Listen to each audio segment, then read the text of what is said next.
Ya, selamat sore saudara. Kita bertemu kembali dalam Serambi Topik hari ini. Dan saya sekarang bersama dengan Bung Yarmen Dinamika, Redaktur Pelaksana Serambi Indonesia untuk bisa membahas headline yang hadir di Serambi Indonesia hari ini. Ya, Bung Yarmen, apa kabar? Kabar baik.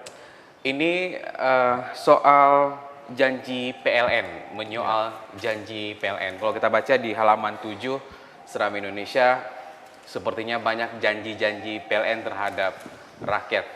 Kondisi kelistrikan kita. Apa yang menarik sehingga Serambi mengangkatnya dalam liputan eksklusif hari ini, Bung? Ya, kalau kita lihat hari per hari berita Serambi dalam 2 minggu terakhir, itu hampir setiap hari, ya kalaupun tidak setiap hari, selang hari pasti ada berita tentang PLN, padam lampu, padam listrik. Entah karena memang faktor teknis, karena faktor alam, atau pemadaman bergilir yang terencana. Gitu. Sudah direncanakan. Sudah direncanakan. Tapi kan masalahnya kalau kita lihat kaitannya dengan cuaca, sekarang sedang tidak musim badai, sedang tidak musim hujan, ya kan? Yang seharusnya faktor-faktor alam tadi adalah penyebab rentannya listrik kita jadi padam. Tapi kan ini sekarang badai tidak, hujan tidak, petir tidak, kok tiba-tiba padam. Aman-aman saja kan, musim kemarau. Jadi di sini masyarakat makin bertanya, kalau dulu masih bisa ada toleransinya, dikait-kaitkan atau dihubung-hubungkan, oh jangan-jangan ini kena badai, kena petir dan lain-lain gitu. Tapi kan sekarang tidak. Itu yang membuat masyarakat makin penasaran. Salah satu muara penasarannya itu bukan saja ditujukan ke PLN, tapi justru ke Serambi. Mereka bertanya, gimana? Kenapa itu, Bang? Kenapa bisa seperti itu? Ya, karena kan koran kita ini menjadi saluran public services juga gitu, di mana masyarakat berkeluh, berkesah, kadang-kadang per telepon, kadang-kadang per SMS, bahkan melalui surat pembaca. Atas dasar itu kita melihat bahwa masyarakat melihat ini ada masalah nih dengan PLN pada masa-masa ini. Akhirnya kita cari tahu, dan kita juga sendiri merasa kantor kita ini kan listriknya begitu padam listrik otomatis tergantikan, tapi ada 1,5 menit atau 1 menit jedanya gitu. Jadi tahulah kita bahwa ternyata memang listrik di luar juga mati. Belum lagi kadang-kadang kita sedang asik kerja di kantor, dari rumah ditelepon, gimana? Tolonglah telepon ke PLN karena kami mati lampu udah 2 jam, gitu kan. Jadi semua pihak merasa berkepentingan dengan informasi tentang mengapa PLN seperti ini gitu. Apalagi puncaknya kemarin itu yang menginspirasi betul kita adalah setelah mahasiswa dari Unsia melakukan unjuk rasa. Unjuk rasanya pertama ditujukan ke PLN sini, tapi jauh sebelumnya, 1 minggu sebelumnya, mahasiswa-mahasiswa dan pemuda di Aceh Barat malah melakukan unjuk rasa dengan cara yang agak lebih brutal. Mereka lemparin telur ke PLN gitu. Ya, 2 indikasi ini sudah menunjukkan bahwa ada ketidakpuasan para pelanggan, para penikmat listrik terhadap layanan PLN. Atas dasar itu kita jadikan ini sebagai laporan utama dengan melihat skop yang lebih makro, apa persoalan sebetulnya gitu. Soal janji itu adalah hanya pemantiknya aja, triggernya saja bahwa ini jalan masuknya. Di satu sisi mereka sudah berjanji, bahkan sudah menyatakan sudah swasembada, sudah surplus, tapi kok tiba-tiba kejadiannya surplus daya tetapi listrik mati, itu faktanya. Gitu ya. Karena kita punya catatan misalnya kalau beban puncak di Aceh ini kan jam 6 sampai jam 10 malam ya kan, dengan kekuatan kebutuhan listrik kita sampai 400 megawatt begitu. Ini kita punya Nagan Raya, punya PLTMG Arun yang Desember kemarin juga baru bisa digunakan dan sebagainya, tapi dengan janji PLN bahwa listrik berapapun yang diminta bisa dipenuhi, tapi kondisinya ya karena sekarang bergiliran 4 jam hidup, kemudian 4 jam mati gitu. Itu dia. Bung,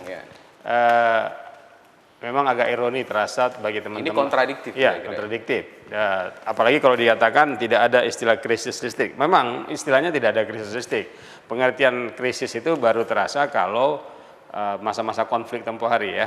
Listrik kita dipotong towernya dan kemudian mati atau padam gitu. Atau memang dayanya nggak cukup seperti pasca tsunami. Sekarang daya cukup, swasembada bahkan surplus gitu kan. Masalahnya kan masyarakat ini ada apa lagi PLN nih? Apa mereka defisit kan itu kan? Ternyata tidak gitu.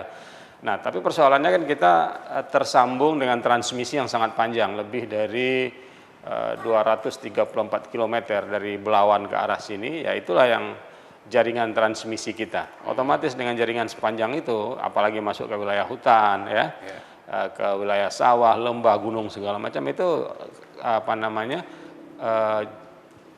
jalur yang juga sangat rawan, macam-macam bisa kejadian gitu kan. Nah ini yang mengakibatkan kalau di Aceh rasanya aman-aman saja, tapi ternyata di Pangkalan Susu ada sesuatu peristiwa, di Belawan ada satu peristiwa, di Binjai ada satu peristiwa, kita yang kena dampaknya di sini gitu. Itu dia, karena sistem transmisi, kelemahannya di situ. Yang kedua, orang-orang di wilayah barat selatan, terutama di kawasan Nagan, merasa mereka udah swasembada karena melihat di situ ada PLTU, ya kan? Tapi kenapa apa yang terjadi? Mereka justru di kawasan itu paling menderita. PLTU-nya ada, tapi mereka kekurangan listrik juga gitu. Iya, kebutuhan juga nggak banyak kan, 40 megawatt ya. 40 megawatt di situ, tapi listriknya aja udah menyumbang sebetulnya 110 ya kalau nggak salah, atau katakanlah 100 kali 2 200 megawatt, udah lumayan kan. Cuma masalahnya daya yang ada di PLTU tadi itu masuk lagi ke dalam sistem interkoneksi gitu. Jadi dia harus terbagi menyumbang dulu ke induk jaluran besarnya, baru kemudian didistribusikan lagi. Ini yang mengakibatkan bahwa kita merasa kita udah punya pembangkit, kita udah punya sumber-sumber pembangkit listrik, tapi ternyata kita masih kurang gitu.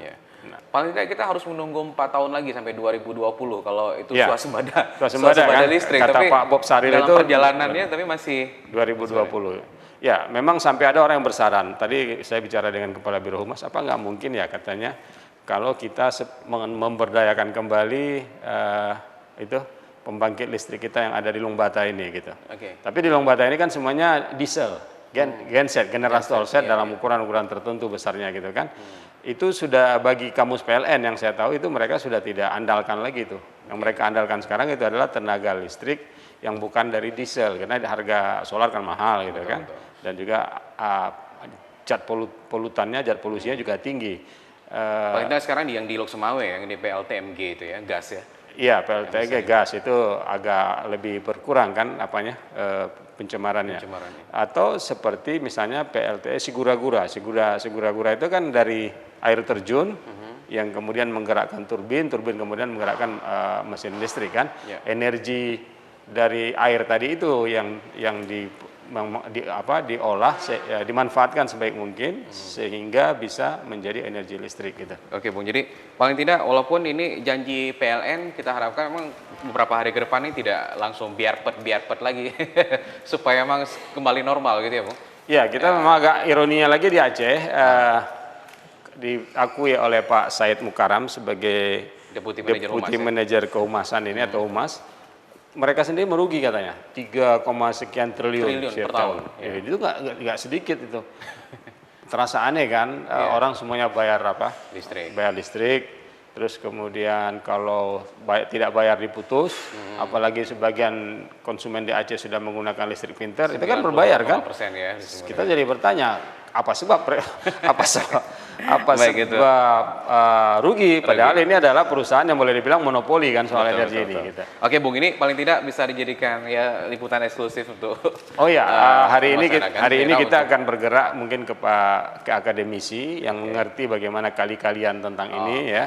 Supaya kita jangan masyarakat tidak merasa dibohongi. Tapi kalau akademisi dan yang orang yang ngerti teknik kelistrikan bisa menjelaskan, mungkin masyarakat bisa lebih paham.